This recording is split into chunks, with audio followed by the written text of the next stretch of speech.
know, right now, there's a lot of people who it's going to be their first house they're buying. What's some of the advantages for like a first time home buyer and them going through the process and after they build their credit and they've kind of get everything straight? What's some of the loan processes that are advantage to first time home buyers? So we have really great programs for first-time home buyers. We have some grant programs where the buyer only has to put 1% down. We have conventional programs that for first-time home buyers where they only have to have a 3% down payment. We have 100% financing options. So, it's all, we have plenty of programs that can really fit exactly what a borrower needs, which is hugely helpful when we're trying to find custom products to fit exactly what they're looking for and what's going to help them secure their financial future in the best possible way. So what's some of the 0% financing options or 100% the 0% down payment? Yes. Yeah, so that would be through our VHDA or now their Virginia Housing bond programs that offer 100% financing for first-time home buyers. There's credit score requirements and income limitations that go along with it, but essentially it allows the borrower to borrow the full purchase price of the property. So then at that point, they don't have to have any down payment at all. The only thing that they are responsible for paying is their closing costs. Are their interest rates a little bit higher, or are they still getting when you use these programs? They're still really great interest rates because they're government funded. They're really great loans.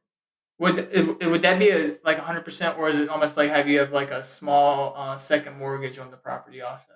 Great question. So the first loan is for the typical. The 100% financing option does consist of two loans.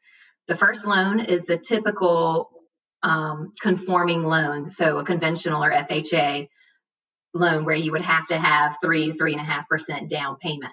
But then because this loan is through Virginia Housing, they allow you to borrow the required down payment from them as well, which is also a 30-year mortgage fixed at the same interest rate as the first loan. So it's super low, but they basically allow you to borrow the down payment requirement from them. So essentially you have two loans.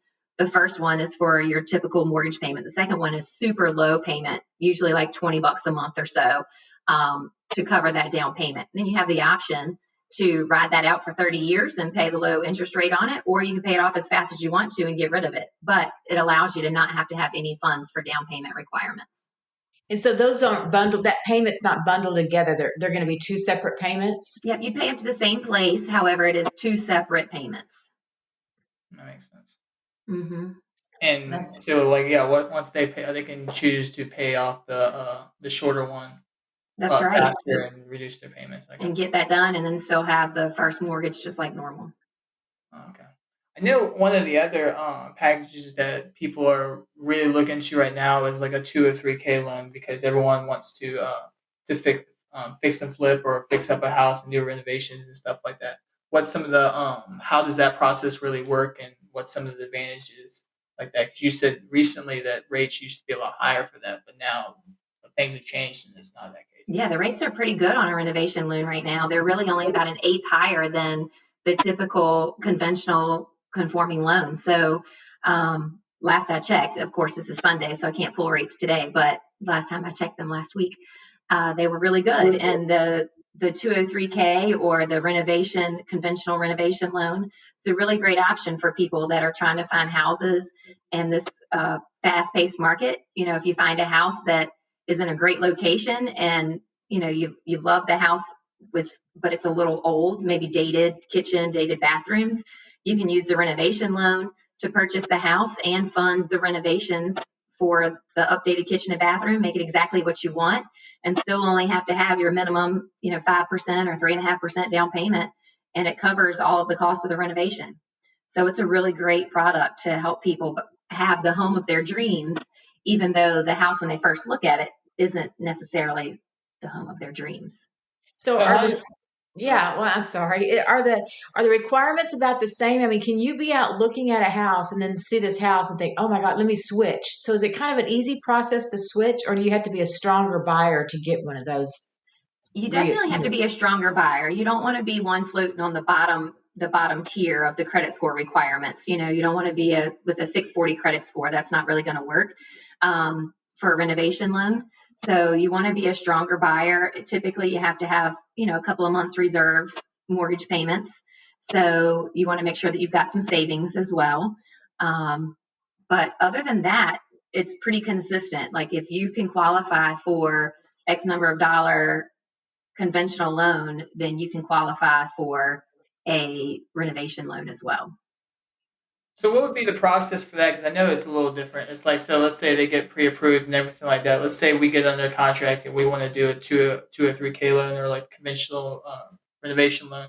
How does that work on y'all's end? Because I know they have to calculate with what the repairs would cost and everything like that. That's right, How does that work? So the buyer would have to choose a contractor to give them a line item detailed contract price on what it would cost to do the repairs or renovations that they want done on the property. The appraisal on the property would be done based on purchase price plus proposed renovations. So the appraiser would look at the plans and specs, and they would appraise the property as though the repairs were already completed. So they would say, okay, once this property is updated per these plans and specs, this is what the value will be. As far as the loan amount goes, when we lend the money, we base it off of that appraised proposed improvement value. So the buyer would have to have, for a conventional loan renovation, they need a 5% down of that total acquisition cost or purchase price plus proposed renovations. At closing, we pay the seller for the sale price of the property, just like a normal closing. And then we disperse funds to the contractor after closing for the renovation work that gets done. And depending on what type of loan you do, depends on how that's done. But typically we give the contractor like 50% up front to get the job done, start the work. And once it's finished completely, we do a final inspection. And if that's done, then we go ahead and disperse the other 50% of the renovation funds to the contractor. Sorry, as I understand, but you can't do the work yourself. A lot of people ask that question. Correct. You cannot. Even if you're a licensed contractor, correct? Correct. It does not matter. You cannot do the work yourself, and the licensed contractor can't be a family member either. You can't have any relationship. Okay. Makes sense. Yeah. I've had that scenario where it's, I can just do it myself, Right. Yeah. No, it doesn't work that way. HGTV